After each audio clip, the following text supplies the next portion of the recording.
Halo semuanya, kembali lagi bersama saya Michael. Di video kali ini kita akan coba membahas kira-kira ada momen penting apa sih untuk market crypto di minggu depan dan hal yang harus kita perhatikan nih. Karena menurut saya ini cukup penting sampai bisa dibilang ini juga bisa menentukan kira-kira pergerakan market crypto selama beberapa bulan ke depan juga gitu ya. Outlook-nya kira-kira bagaimana, bukan hanya market crypto sih, tapi lebih ke arah financial market juga ya.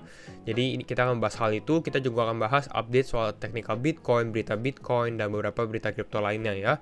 Jadi kalau teman-teman suka video seperti ini, jangan lupa bantu like videonya, share, dan juga subscribe. Thank you semuanya. Kita akan coba pembahasannya aja ya. Kita kalau lihat untuk Bitcoin nomor 1 ya, kita lihat Bitcoin ini ada kenaikan sedikit sih di 2,3%. Kita lihat Bitcoin sudah kembali ke level 49.600. Nanti pertanyaan kita adalah apakah Bitcoin bisa masuk ke 50.000 lagi ya. Tapi relatif untuk altcoin lebih ke sideways karena mungkin banyak orang yang memilih untuk wait and see, dan memang itu adalah hal yang harus lebih baik kita lakukan sih untuk sekarang dengan keadaan market crypto secara makro yang kurang begitu menentu. Tapi secara altcoin bagaimana? Kita lihat ada beberapa altcoin masih cukup performing juga.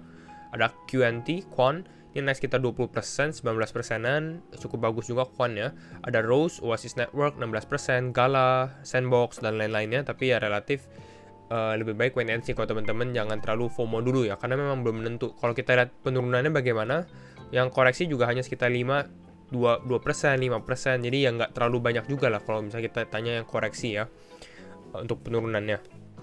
Kita cek Fear and Greed Index bagaimana. Untuk Fear and Greed Index ini kita di level 27, jadi kita lebih baik daripada kemarin kita di Extreme Fear, tapi bukan berarti kita sudah bisa melanjutkan kenaikan, karena menurut saya klimaksnya ini belum sampai gitu ya. Jadi yang kita yang menjadi momen penentunya itu belum datang gitu, jadi kita masih menunggu. Nah, sekarang kita akan bahas nih apa yang bisa terjadi di market crypto di minggu depan ya, yang cukup penting. Pertama, introduction-nya dulu.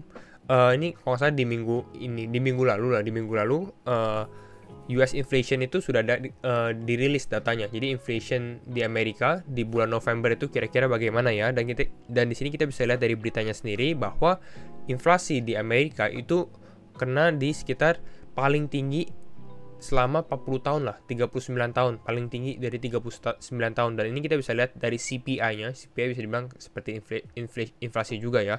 Surge to 6.8% atau naik ke 6,8%, dan ini juga cukup tinggi juga. And makanya seperti ini, karena inflasinya naik, traders may hold off on investing in risky assets the rest of the year. Jadi istilahnya ya lebih baik wait and see, nggak mau invest dulu dan lain-lain lah gitu ya. Makanya kita lihat agak lesu juga market crypto. Ini Bitcoin dominance, kita nggak usah terlalu bahas ini. Nah, kita dari sini, crypto traders had been waiting for the release of the US CPI index. Jadi ini inflasinya ya, dan ini kita bisa lihat dari grafiknya sendiri. Ini dari Federal Reserve Economic Data atau FRED. Kita lihat dari sini, ini CPI dari 1975 sampai 2020. Ini memang sempat tinggi-tingginya ya di sekitar 1980-an. Tapi yang kita lihat ini belum di sekitar tahun 2000-an ini CPI-nya nggak pernah setinggi ini. Kita lihat CPI-nya itu paling tinggi 6,8% di November 2021. Dan ini yang menjadi uncertainty di market itu lebih tinggi lagi gitu ya. Nah, apa sih dampak kalau misalnya inflasinya tinggi? Nah, kita akan bahas di sini ya. Nah, dampaknya, the high inflation rate atau the high CPI rate hampir sama aja, might provide ample motivation dari mana? Dari Federal Reserve atau Central Bank Amerika untuk apa? Untuk accelerate the withdrawal of the monetary stimulus. Jadi kalau misalnya teman-teman kurang mengerti, ya ini lebih baik tapering lah, istilah taperingnya dipercepat gitu ya. Tapering, quantitative easing-nya itu dipercepat sehingga lebih berakhir ya, lebih cepat berakhir, lebih bagus, lalu jadi inflasinya itu bisa terkontrol gitu ya. Kita lihat lagi di sini. Yang pentingnya itu kalau teman-teman cek di kalender ya, ini yang akan menjadi momen pentingnya itu yang sempat kita sudah mention udah bosen juga ya di beberapa video yang lalu. Itu di tanggal Desember 14 sampai 15. Mungkin lebih tepatnya kalau di waktu Indonesia itu Desember 15 sampai 16 gitu ya. Jadi perhatikan, kalau menurut saya itu akan ada cukup volatilitas sih pada saat itulah. Nanti kita lihat kira-kira kebijakan-kebijakan apa yang akan dilakukan oleh Federal Reserve juga terhadap financial market, apakah terhadap taperingnya dipercepat dan lain-lain, tentang dia inflasi dengan COVID-19 yang baru, varian yang baru gitu ya. Nanti kita bisa lihat lah, dia akan membahas hal itu juga sama dengan meeting summary economic projection untuk tahun 2022 ya. Nah, Investor will be focusing their attention on the Federal Reserve meeting next week. Ini memang kita lihat, makanya kita bisa lihat secara market crypto sendiri lebih lesu lah, lebih ini penurunannya juga nggak terlalu banyak karena memang volumenya tuh ya orang-orang masih lebih memilih untuk wait and see gitu ya. And beberapa orang sih yang ekspektasi market itu apa sekarang ya. Jadi beberapa ekspektasi analis dengan adanya inflasi yang tinggi, banyak yang bilang bahwa we expect the Federal Reserve to announce a faster pace of tapering. Dan kalau misalnya tapering dipercepat, memang itu akan bisa dibilang ada negative impact sedikit lah ke market crypto maupun ke stock market seharusnya ya.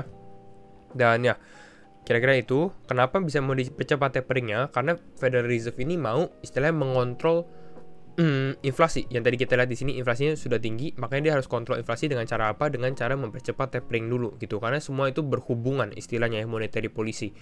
Lalu the Fed may raise its benchmark interest. Jadi bukan hanya untuk tapering aja, tapering udah selesai, quantitative easing-nya udah selesai, apa yang akan lakukan tentang suku bunga. Suku bunganya mau dinaikin juga, karena sekarang suku bunganya itu udah hampir 0% kalau di Amerika gitu. Jadi kalau kalian taruh di bank, ya istilahnya kalian nggak dapat bunga gitu ya.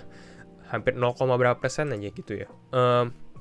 Kira-kira seperti itu view-nya ya. Lalu kita lihat dari beberapa crypto Twitter, mereka bilang, pertama dari si Pantoshi ada bilang, I'm sorry but inflation at 40-year high is not bullish. Menurut dia, yes, kadang inflasi itu kalau misalnya inflasi lagi naik, ini sometimes bisa bullish untuk beberapa financial market, karena orang-orang dengan ada inflasinya naik, mereka lebih prefer untuk hedge inflation atau mau overperforming dari inflasinya sendiri gitu ya. Jadi mungkin orang-orang akan lebih masuk ke kripto, lebih masuk ke saham. Tapi kalau misalnya terlalu tinggi, ekstrim seperti ini, naik 6,8%, nah orang-orang tuh lebih waspada lagi gitu. Makanya di sini bilang ini nggak bullish juga. And dia udah bilang juga di November 16, dia bilang the most hilarious ending to a crypto bull market adalah apa? Adalah a double digit inflation. Kalau inflationnya sampai double digit 10, 11, kira-kira seperti itu ya. Dan sekarang kita di 6,8% aja sudah termasuk tinggi. Kira-kira begitu. Kalau kita lihat lagi di sini, dia bilang ini yang tadi tentang CPI yang tinggi, highest in the 40 years. Dia bilang juga the next event is 12-15 atau ini di 15 Desember, berarti di sekitar 16 Desember di waktu Indonesia ya, untuk FOMC. Karena semua financial institusi, semua yang big playersnya juga pasti menunggu hal itulah istilahnya ya. Lalu dia juga bilang ya ada rumor untuk rate hike atau kenaikan suku bunga yang tadi kita sudah bahas. Bagaimana dengan si plan B? Kalau si plan B, dia bilang apa? Dia bilang, I don't think 69k atau 69.000 was the top for this halving cycle. Kalau menurut dia, Bitcoin ini belum tinggi, belum menjadi topnya. Dan ini saya mungkin agak agree juga, agak setuju. Tapi kalau dia bilang, if 69k were the top, kalau misalnya 69.000 ada topnya, dia bilang kalau bear market itu bisa turun sekitar 80% drawdown, atau ya turun 80% dari harga sekarang lah kira-kira ya. Mungkin karena kita udah turun mungkin sekitar 60-70% dari harga sekarang, dan itu pun sangat-sangat dalam sih kalau misalnya kita bisa lihat ke holding altcoins beberapa kalau teman-teman yang nyangkut istilahnya ya. Nah, tapi ini kalau yang bearishnya sih saya kurang begitu agree juga. Kenapa nggak begitu setuju? Karena yang ada perbedaan di beberapa hal ya.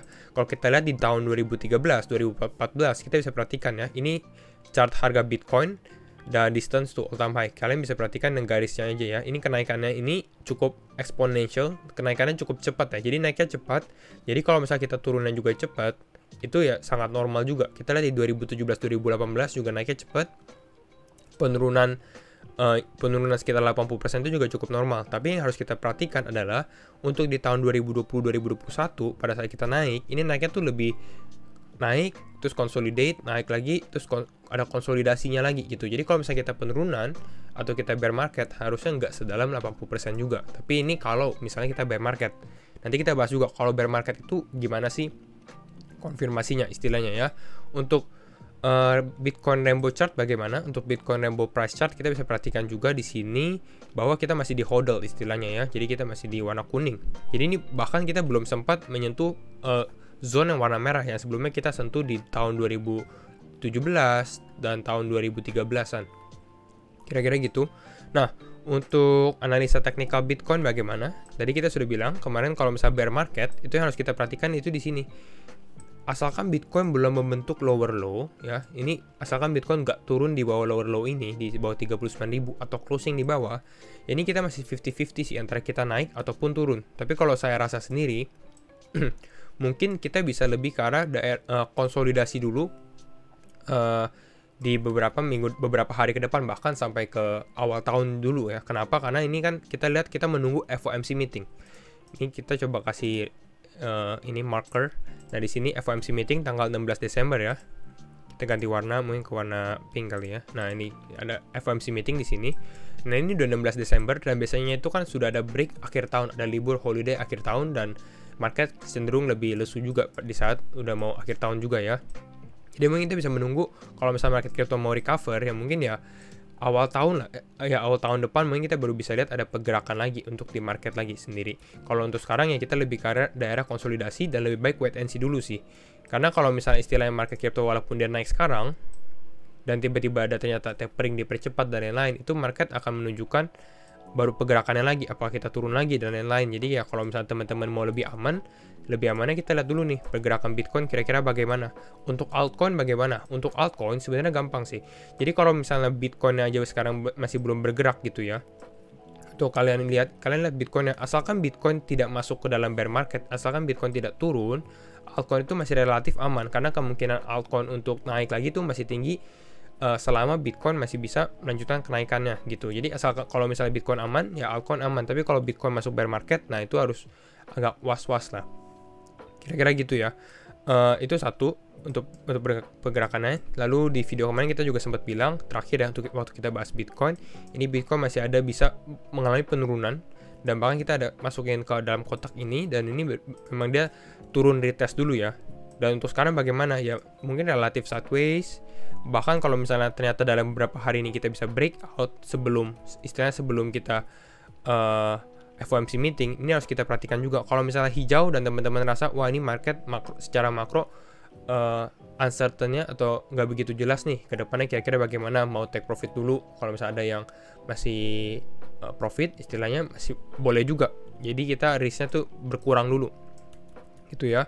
Tapi ya untuk secara outlook selama kita masih belum turun ya masih ada potensi untuk melanjutkan kenaikannya lagi.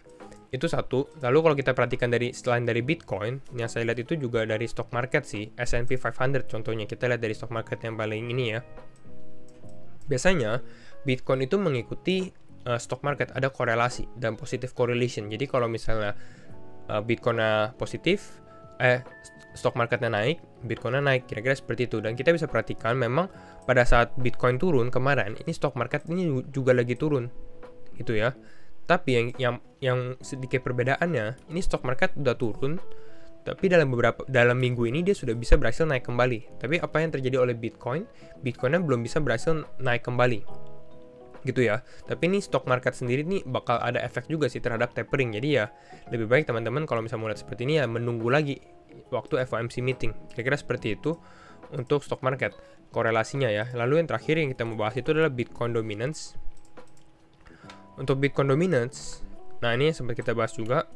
Nah, kita lihat nih, Bitcoinnya memang benar-benar dia bisa retest sekali di Mei, retest sekali di September, ini juga retest sekali lagi di bulan Desember ya. Dan ini kita lihat pada saat pas retest masuk ke sini, Bitcoin dominance-nya mengalami penguatan dan sekarang lagi lumayan naik sih, 41,78%. Kalau misalnya Bitcoin bisa continue untuk naik lagi, sebenarnya cukup bagus juga sih untuk Bitcoin. Jadi nggak apa-apa walaupun Bitcoin naik, artinya Bitcoin ini performing para altcoins, tapi ini bagus atau lebih sehat untuk market crypto sendiri, untuk long termnya lah gitu ya. Jadi ya kalau misalnya Bitcoin naik, mengalami penguatan, lalu kita baru turun lagi itu nggak apa-apa. Yang penting Bitcoin ini show ada strength dulu. Kira-kira seperti itu. Nanti mungkin di beberapa video ke depan saya akan coba update lagi bagaimana perkembangannya ya. Jadi itu saja deh mungkin untuk update video untuk hari ini. Kalau teman-teman suka video seperti ini, jangan lupa bantu like videonya dan subscribe ya. And see you in the next video. Bye-bye.